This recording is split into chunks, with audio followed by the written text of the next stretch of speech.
Bonjour et bienvenue dans USA My New Land. USA My New Land est une émission qui vise à discuter autour de questions d'intégration afin de favoriser cette intégration dont nous parlait de nos communautés francophones. Il est parmi ceux qui font la fierté de nos communautés aux États-Unis d'Amérique. Je cite Monsieur Edo Diabaka. Monsieur Edo Diabaka est avec nous sur ce plateau. Avec lui, nous allons parler aujourd'hui de ce qu'on appelle crédit. C'est quoi un crédit? Aujourd'hui, c'est ça le sujet de notre émission et vous suivrez tout à l'heure tous les détails par rapport à ce crédit. Et si nous n'arrivons pas à finir, parce que le sujet est tellement long ou encore est tellement vaste, Monsieur Edo Diawaka reviendra sur ce plateau un autre jour, encore une autre fois, pour nous donner de plus amples précisions sur ça. Nous retournons vers vous, Monsieur Edo Diawaka. Bonjour.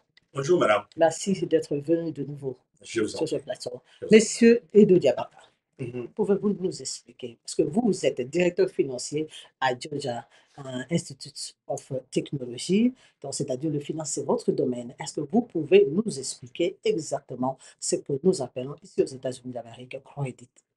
Le crédit, au fait, c'est quoi? C'est travailler ou vivre avec l'argent des autres. Pourquoi les autres vous donnent de l'argent? Parce qu'eux aussi, ils veulent faire des bénéfices et des intérêts. Mais maintenant, il y a aussi un problème de surliquidité. Les banques ne peuvent pas avoir trop de dépôts avec eux et continuer à les garder. Ils ont des limites, il faut qu'ils puissent accorder des crédits à d'autres personnes pour que l'argent tourne. Quand l'argent tourne, l'économie marche et quand l'économie marche, ça veut dire qu'il y a ce qu'on appelle en économie la loi de l'offre et de la demande. Quand la demande augmente, ça va inciter l'offre et les gens vont produire, donc l'économie marche. Donc les banques et les gouvernements ont intérêt à aider les gens à avoir des crédits pour travailler. Et généralement, tu peux avoir ton salaire, mais tu as des projets d'investissement ou tu as des projets d'aménagement ou tu es dans les difficultés, tu peux de temps en temps recourir au crédit et le jour où tu auras de l'argent, tu peux vivre. À la différence de Joseph dans la Bible, j'aime beaucoup la Bible parce que je suis chrétien, où il a fait une vision et qu'il avait estimé qu'il y aura des temps qui seront difficiles et les temps de bon temps. Pendant les bons temps, il avait investi pour que dans le mauvais temps, on puisse. Maintenant, ici, on renverse la chose. Il peut t'arriver que tu économises pendant le bon temps pour vivre dans le mauvais temps. Mais il peut t'arriver quelque chose surgit ou tu as un projet maintenant, mais avec un bénéfice à long terme, alors il faut aussi aller s'endetter. C'est pourquoi vous voulez faire le business qui vous demande beaucoup d'argent, vous n'avez pas de moyens, vous pouvez recourir au crédit et avoir de l'argent, faire les bénéfices, être sûr que vos bénéfices seront supérieurs au taux d'intérêt à payer et vous payez l'intérêt et vous gardez la partie du bénéfice. Voilà comment le système de crédit fonctionne. Et comment construire son crédit? Comment construire son credit score? Parce que le credit score, c'est un score de comportement. Alors, il faut bien se comporter. Quand on connaît comment tu te comportes. C'est en ce moment on peut te faire confiance. La banque ne te connaît pas. Ce n'est pas ton père, ce n'est pas ta mère, donc il ne connaît pas. Tu peux être pasteur, mais financièrement, on ne connaît pas ton comportement. Donc, il faut commencer petit. Il y a des gens, quand ils arrivent, vous n'avez pas de score de crédit, vous n'avez pas de credit card. Il faut toujours avoir la carte de crédit. Ça, c'est, il y a deux types de cartes de crédit. La carte de crédit des stores pour aller acheter les habits et la carte de crédit de banque. Je ne parle pas d'abord des cartes de crédit des stores. Ça, c'est une carte de crédit apparemment trop négative par rapport aux cartes de crédit des banques. Parce que la carte de crédit des stores est une carte de crédit pour des consommations finales liées à ces stores-là. Je ne dis pas qu'il ne faut pas prendre ça. Mais d'abord, il faut privilégier les cartes de crédit de banque. Tu vas chez ton banquier, tu lui demandes qu'on te donne une carte de crédit. Même si tu as l'argent, au début, il ne faut pas commencer à aller emprunter pour attendre la fin du mois pour rembourser. Au début, il faut se sacrifier. Tu prends ça, tu commences à utiliser ça pendant les gas stations, dans les carburants. Tu achètes les carburants. Quand tu rentres à la maison, tu payes. Tu prends le même jour, tu payes le même jour ou dans les 2 jours. Ça, c'est la première étape de build up his credit card. C'est-à-dire qu'il faut, quand tu commences à construire ton crédit, ton score de crédit, il faut d'abord serrer la ceinture, prendre, rembourser. Le second crédit qu'il faut prendre, c'est crédit véhicule. Parce que c'est un grand crédit hypothécaire.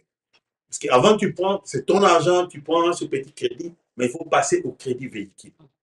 Les crédits véhicules, même si tu as l'argent, il faut prendre les crédits véhicules parce que ça te permet maintenant de prendre un crédit où tu hypothèques un véhicule, une voiture ou un SUV, tu hypothèques ça. C'est-à-dire hypothéquer veut dire quoi? Le jour où tu ne sais pas payer, on prend ça. Alors tu montres ton comportement que tu peux payer. Mais tu le prendras toujours en fonction de ta capacité. Consommer selon ta capacité. Il ne faut pas aller prendre le véhicule parce que l'autre a acheté une Mercedes, toi tu veux prendre. Prends même un petit truc de 6 000 $. Négocie 6 ans. Même si tu pourras payer en 3 ans, il faut toujours négocier un taux d'intérêt, un échelonnement le plus long possible pour avoir une contrainte faible. Parce que comment ça fonctionne?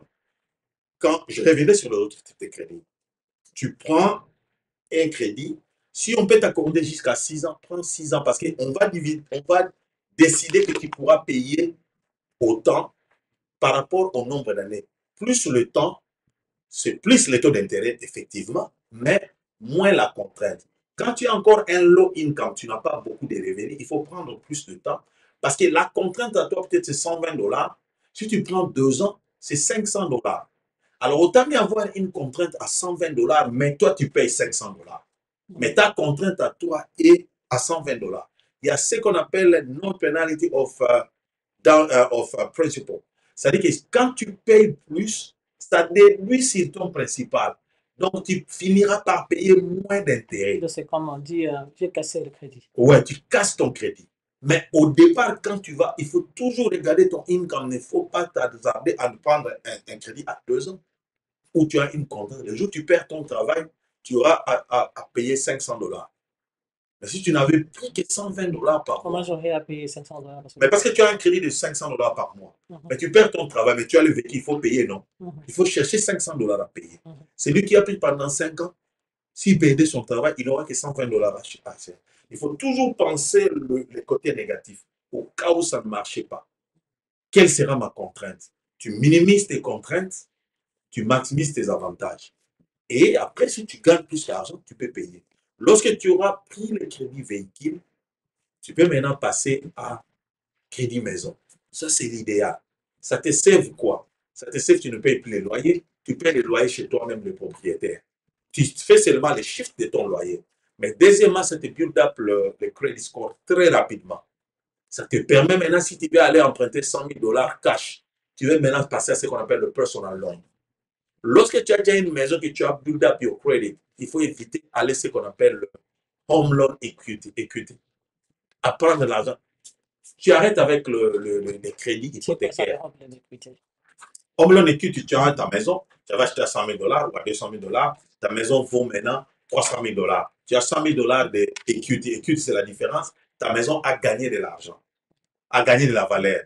Donc, tu as cette différence-là. Si on vendait la maison que tu auras, tu peux aller emprunter sur ça à un taux d'intérêt à 5%. Mais il serait préférable d'aller emprunter à 7% avec le personal loan. Mais pour arriver à qualifier dans le personal loan, il faut avoir un bon crédit score. C'est-à-dire travailler sur son crédit, emprunter, payer. Et il faut toujours utiliser ce qu'on appelle les auto payments, les paiements automatiques. Le paiement automatique, ça permet de dire au prêteur que cette personne n'a pas peur pour rembourser. Il m'a autorisé à prendre son argent. C'est différent de la personne qui vient toujours payer. Parce que ça te met dans les risques d'oublier et tu vas être dans les retards de paiement. Chaque fois que tu fais des retards de paiement, ça te pénalise. Il y a des choses qui pénalisent. Le retard de paiement, quand tu closes un credit card et quand tu as plus de credit card avec balance. Il y a toujours les ratios. Il y a des ratios. On regarde quel est ton income. Quand tu dépasses 35% de ton revenu, à part la dette de la maison qu'on ne compte pas. Mais autre que la dette de la maison, on regarde parce que généralement, même si on prend la dette de la maison, La répartition des revenus, c'est comment? Quand tu as 100% de ton revenu, tu payes la dîme. Je parle de la... Si tu dois payer la dîme, tu payes l'impôt. Il faut payer l'impôt.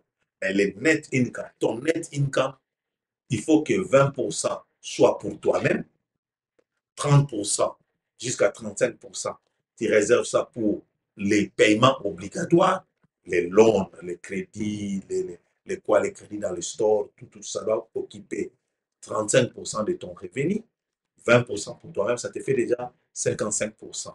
Et tu prends 12%, tu dois mettre ça pour l'épargne. Le 20% de toi-même, je disais, c'est-à-dire que rémunérer toi-même, il faut aller en vacances, il faut, ce qu'on dit à Lingala, Colombo, Razoli, on a extrait les propriétaires de la maison. Tu ne peux pas bouffer ton income plus de 20%. Il faut toujours réserver 12% dans le parc. Ça peut être dans le saving account, ça peut être dans le 401k, ça peut être dans le retirement plan, mais épargne. Tu as le 12%, tu mets là-bas. Et tu as l'autre pourcentage qui est resté, c'est pour le dépense de la maison. Tu sais, déjà, je vous lance une invitation pour parler de Foinca un jour. Donc, tu mets ça, tu dépenses dans les dépenses. Alors, il faut toujours avoir ces indicateurs. Quand ton indicateur de dette commence à dépasser le paiement obligatoire, si tu gagnes 1000 $ par mois, donc le total des dettes à payer, les dettes obligatoires, le monthly payment ne peut pas dépasser 35%, 350 $. Il faut toujours, et la banque regarde ça. Il a quoi comme dette? La banque, avec nos social security, la banque a toutes les informations. Ils ne connaissent même pas quand ils arrivent aux États-Unis. Tu es allé à l'école où tu travailles, où ils ont tout. Ils connaissent tout de vous. Il n'y a rien que tu vas cacher. Et il n'y a pas de liaison entre les credit cards que nous recevons de nos shops et les credit cards de la banque? Si, il y a les liaisons. Parce que tous les crédits, c'est dans les trois organes de crédit. Il y a trois organes aux États-Unis. Il y a le TransUnion, il y a les Equifax, il y a les Equinox. Ce sont ces trois organes. Toutes les transactions passent d'abord par eux. Quand tu payes dans les terminals, ça passe par ces trois lignes de ces agences avant d'aller dans ta banque. Donc, ils collectent les informations et puis ils se partagent les informations. Toutes ces informations-là sont analysées et distribuées. Donc, tous nos paiements, tous nos comportements. D'ailleurs, il y a ce qu'on appelle le free credit score. Le gouvernement fédéral nous a autorisé à analyser une fois par an notre crédit. Tu crées ton compte de manière gratuite. Il faut chaque année, tu vas ça va te dire depuis que tu as commencé aux États-Unis, qu'est-ce que tu as déjà pris comme dette, qu'est-ce que tu as payé. Toutes les dettes que tu as déjà contactées, pas les achats que tu fais dans les farmers market, mais toutes les dettes que tu as, ça va te dire. Et puis, ça va t'indiquer tes rouges. Si quelqu'un jamais avait fait un achat avec ton carte de crédit sans que tu le saches, tu le verras.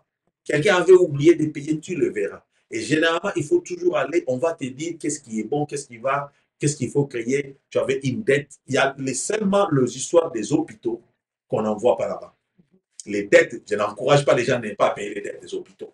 Mais les dettes des hôpitaux, on n'envoie pas là-bas. Mais à part ça, tout ce qui est...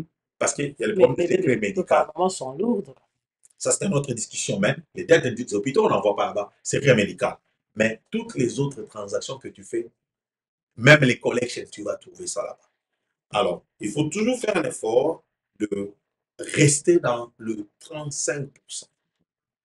Quand tu es dans le paiement obligatoire qui est en DA 35%, ton credit score va continuer d'augmenter. La solution, il faut augmenter son revenu et emprunter en fonction de ses capacités. Voilà un peu. Et il y a les éléments, les autres éléments, c'est ton niveau de revenus, ton comportement, tes avoirs. Quelqu'un qui a une maison, il aura un credit score qui va toujours monter parce que lui, il a quelque chose que la banque peut prendre.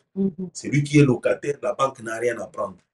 Donc, on va regarder tes avoirs, on regarde ton revenu et on regarde ton income. Et le crédit évolue de 520 à 850. Alors, le crédit, comme je disais, c'est le bon crédit, c'est entre l'excellent, c'est 820 à 850. Le bon, 800 à 850. Et puis le bon, c'est de 750 à 800. Le moyen, c'est de 650 à 700. D'ailleurs, on commence à acheter la maison à partir de 650 $. 650 de score de credit. Donc, il faut travailler sur son credit score. Mais il faut aussi savoir, madame, que le crédit, c'est comme un couteau. Ça peut te blesser aussi. Il ne faut pas toujours. Donc, il faut bien savoir utiliser son couteau. Quand on utilise trop mal, ça peut te blesser. Mais lorsque ça te blesse, il ne faut pas oublier qu'on ne jette pas son couteau. Il faut seulement apprendre à bien l'utiliser. Il y a des agences qui existent pour aider à clean up, pour soigner les crédits. Donc, il faut toujours savoir se comporter. Voilà ce que je peux dire. Et si vous avez, vous avez déjà imprimé votre crédit, est-ce qu'avec ces agences-là, vous pouvez le Ouais, reprendre? et puis ils vont vous dire ce qu'il faut faire, et puis vous allez clean up votre crédit, et puis votre crédit va reprendre. Et puis, est-ce que c'est possible de vous stabiliser par rapport à votre crédit à partir de votre banque déjà, par rapport à Oui, vos à partir de retards? votre banque, ça vous permet de... Alors, chaque fois qu'on emprunte, ça joue négativement. Donc, après, ça rebondit pour jouer positivement quand on commence à rembourser. Donc, le système fonctionne comment? Tu as un crédit de 650. Tu pars emprunter 2000 $, tu reviens à 630. Tu commences à rembourser, rembourser très bien, tu vas jusqu'à 700. Tu empruntes un peu plus, tu redescends à 680.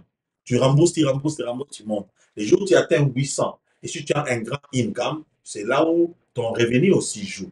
Il ne faut pas seulement avoir un petit revenu, croire qu'on va rester longtemps. Mais, Quand tu as maintenant un bon revenu et tu commences à payer rapidement, et chaque fois automatiquement, tu vas rester autour de 800. Jamais quand on est autour de 820, 830, on reste là. mais si vous connaissez un retard par rapport au paiement que vous n'avez pas payé, qu'est-ce que Ça vous joue faites? négativement. Qu'est-ce que vous Généralement, quand vous savez déjà en avance que vous aurez un retard, c'est pourquoi je propose le paiement automatique, ça vous permet de ne pas avoir de retard. Mais si vous avez un retard contraignant parce que vous avez un problème, appelle la banque. Appelle la banque, dit, j'ai tel problème, est-ce que vous pouvez me décaler 3 jours? Notre problème aussi, c'est la communication. La banque est disponible à vous accorder 3 jours, 4 jours sans vous pénaliser. Il peut le faire. Il faut seulement appeler la banque. Puis vous faites ça. Mais si vous estimez, c'est pourquoi j'avais proposé, il faut toujours chercher à avoir. Les crédits des banques, les credit cards, c'est 25 $ le minimum. Donc, il n'y a pas de pénalité sur ça. Quand tu payes tes 25 $ à toi. Mais plus tu payes et puis le minimum augmente, alors tu payes ton minimum à toi. Mais quand tu arrives que tu n'arriveras pas à payer, c'est pourquoi je parlais de 350 $, de 350, 35% de ton income. Le remboursement des crédits doit être une priorité. Mais le minimum payment dont vous parlez, ça augmente aussi?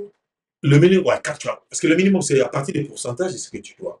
Plus tu as les crédits, le minimum paiement augmente. Donc, quand vous accumulez les Il faut dettes, éviter d'accumuler des dettes quand tu n'augmentes pas ton revenu. Ça, les jeux parlaient de 35%. Si tu gagnes 1000 $ le mois, le jour où tes exigences, c'est 350 $, il faut arrêter. et alors, comment payer le minimum payment? Le minimum payment, c'est automatiquement, ça dit que tu payes. Mais je n'encourage pas les gens de payer le minimum payment. Parce que si tu payes seulement le minimum payment, je ne parle pas maintenant des crédits des maisons, où il n'y a pas de pénalité parce que c'est un remboursement par annuité constant. Je ne parle pas de ça. Mais je parle des crédits de credit card. Il faut payer, appuyer sa dette le plus tôt possible, le plus vite possible. Au plus longtemps que tu restes avec le credit card, on va te bouffer plus d'argent. Les crédits cards de banque, ce sont des crédits temporaires, des transitions. Tu prends, tu rembourses. À la limite, tu dois appuyer ta dette en moins de 6 mois. Bon, quel est les très bons credit cards? Les très bons crédits, non pas les crédits cards, le très bon crédit, c'est le personal loan où tu rembourses à une annuité constante. Mais pour arriver là-bas, il faut d'abord passer par les credit cards. C'est quoi les personnes? Les personal loans, c'est la dette par rapport à toi-même. C'est-à-dire que tu n'hypothèques rien. Le jour où tu ne sais pas payer, c'est seulement ton crédit qui est affecté. On te donne l'argent parce qu'on te connaît. On connaît ton income, on connaît ton revenu, on connaît ton comportement. Quand tu as accumulé de bons crédits, tu as accumulé mon income, il y a même tu n'as même pas besoin d'aller dans les banques. Tu entres en ligne, il y a beaucoup d'agences en ligne qui donnent de bons taux d'intérêt. Ouais, tu appliques. J'ai besoin de 10 000 $ pour réparer ma maison. J'ai besoin pour changer les équipements de ma maison. On regarde ton comportement, tu as un bon comportement. Oh, j'ai dit, tu veux prendre ça pour combien d'années? Je vais prendre ça pour 3 ans. Ok, tu vas nous rembourser 200 $ chaque mois. Et tu prends ça. Ça te permet d'augmenter ton crédit. Mais c'est-à-dire que, mais il y a aussi le crédit de store qui donne à 0 $. Ça, c'est encourageant. Quand tu as un store, par exemple, pour les fournitures des maisons, qui vous donne 4 ans à payer 0%. Le Best Buy qui te donne une année, tu as 4 000 $ à Best Buy. Chaque fois que tu veux acheter un truc, tu vas acheter une télé à 1 500 $ à 1 000 $ chez Best Buy. Mais tu as une carte de Best Buy qui te donne 18 mois à 0 $. Mais les gens disent que son intérêt est... Non, non, non. Best Buy, c'est quand tu as dépassé les 18 mois. Toi, tu dois te dire que 1 500 $, donc divisé par 18, c'est, par exemple, 75 $. Tu payes 500 $ par mois et c'est en 15 mois, tu finis ça. Mais tu as un avantage, ça te permet de souffler au lieu de prendre 1 500 $ dans ton saving account et aller payer. Si tu as une urgence, tu vas faire comment? Mais où tu n'as pas d'argent, ta télé a des problèmes. Il faut alors préparer son crédit de banque. Ça te permet d'avoir les crédits cards. Il faut toujours les avoir parce qu'on ne sait jamais. Tu as des enfants, ils ont besoin de PlayStation 500, 600 $, mais tu n'as pas les cash. Tu fais quand tu prends ça, tu dis, bon, je paye Mais 550 si tu avais les, même si tu avais les cash, tu vas aller payer 500 ou 800 $ pour un PlayStation directement pendant que vous avez un faible revenu. Voilà. Donc, on achète le Par exemple. PlayStation, que si tu as les revenus, si tu n'as pas les revenus, tu te contentes avec le Nintendo. Donc, c'est vraiment un vaste, un big fait. C'est-à-dire que dans l'entretemps, il faut augmenter ses revenus pour accéder à des besoins d'estime. J'avais parlé de l'échelle de Maslow. Les autres besoins nécessitent augmentation des revenus. Et alors, par rapport à l'utilisation de la carte de crédit, je rembourse mon argent aujourd'hui. Peut-être la date limite était pour demain, c'était fixé pour demain ou après-demain, mais je rembourse quand même aujourd'hui. Est-ce que je dois attendre quelques jours pour commencer à réutiliser ma carte? Ou je Non. peux utiliser D'abord, aussi. les remboursements et la réutilisation de la carte n'ont rien à voir. Les statements de credit card, ça se fait à la clôture de la période. Ils s'en foutent de ce qui s'est passé à l'intérieur, sauf ça concerne le, le, les credit scores. J'ai beaucoup de gens qui Mais disent qu'il par faut rapport attendre au 2 jours pour que la remboursement, date non, change. ça n'a rien à voir. Par rapport au remboursement, c'est ta balance à toi. Si tu as ta balance qui te permet encore, tu prends. Mais il faut toujours calculer ton deadline. Si tu sais que quand tu entres dans ton compte, même avec ton téléphone, le crédit card te dit quand est-ce qu'on clôture, on regarde ta balance. Si c'est chaque les 13, fais un effort chaque les 13, tu n'as 0 $. Il faut attendre 2 jours par rapport à ta date limite. Ce n'est pas par rapport à la date que tu as pris la dette. C'est par rapport à ta date limite. Si ta date limite c'est le 13, alors tu attends le 15 pour commencer à réutiliser ou un jour pour réutiliser. Mais si ce n'est pas ta date limite, tu t'en fous. Qu'est-ce qui Mais il y fait? a d'autres personnes qui ont aussi un income élevé, qui peuvent se dire, OK, je dois 500 $, mais je n'ai que 100 $, le minimum c'est 25 $, je paye seulement 100 $, je reste avec 400 $, on va me charger intérêt de 14 $. OK, je vis avec. Faut-il te tuer à cause de 14 $ alors que tu n'as pas d'argent? Non, tu ne te tues pas à cause de ça. Tu dis, OK, je n'en ai pas. On ajoute 14 $ d'intérêt. Mhm. Ça ne joue pas contre ton crédit score. Mais quels sont les achats qui peuvent nous aider à accroître notre crédit? Carburant. Quand tu vas acheter la nourriture, acheter et payer. Mais quels sont les achats où tu peux aider à créer, où il faut rester? Achat vraiment à crédit, c'est les credit cards de store à 0%. Parce que tu ne payes pas avec intérêt, mais dans l'entretemps, ça te permet de mesurer ton comportement. Et il y a le loan credit, qui est par exemple les crédits de véhicules. Parce que ça, c'est un crédit hypothécaire.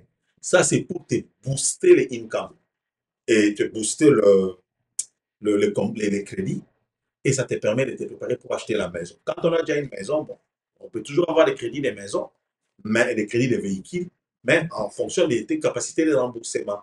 Ça permet toujours de maintenir ton crédit. Mais le meilleur système, c'est auto-payment. Auto-payment. Et j'ai une autre question, c'est quoi?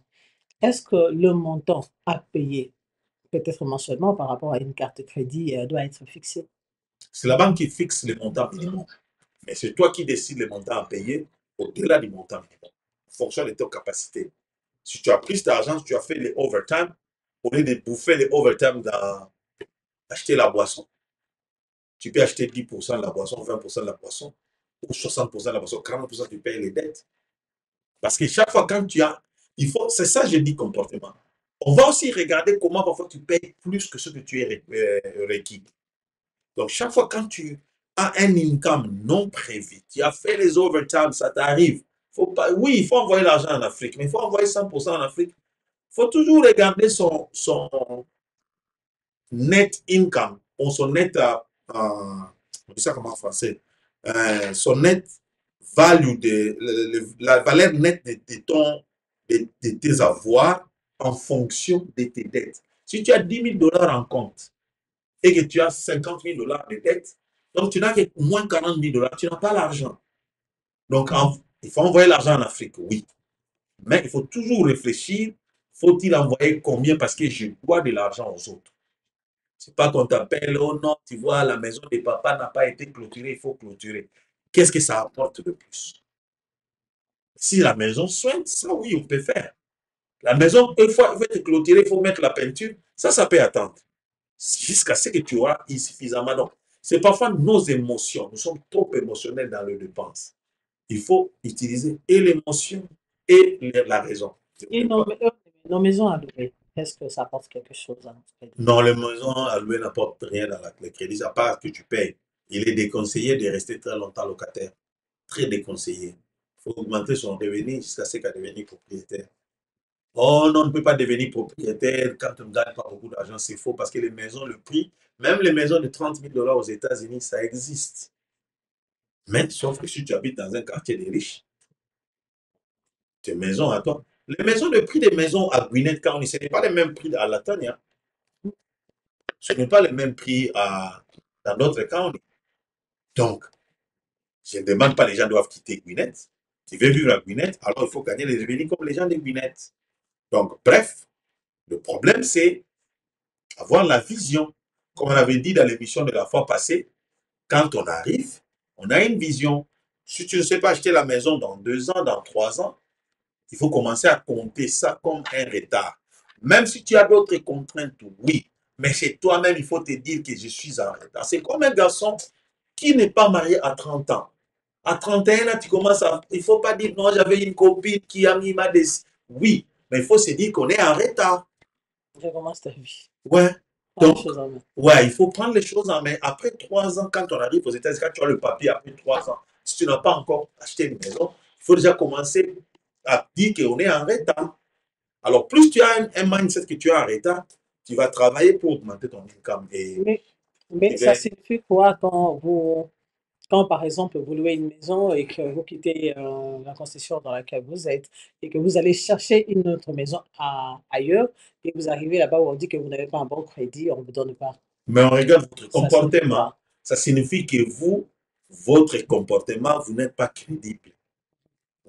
Votre crédit, vous n'êtes pas crédible. On peut pas vous faire Donc, ce même crédit de vos banques, ce même crédit peut-être de véhicules, ça influence votre... Ça joue même sur les down payments à payer. Quand tu as un bon crédit, on ne te demande pas les down payments quand tu loues la maison. Moi, quand je suis allé à louer, la première fois, on m'avait demandé un down payment.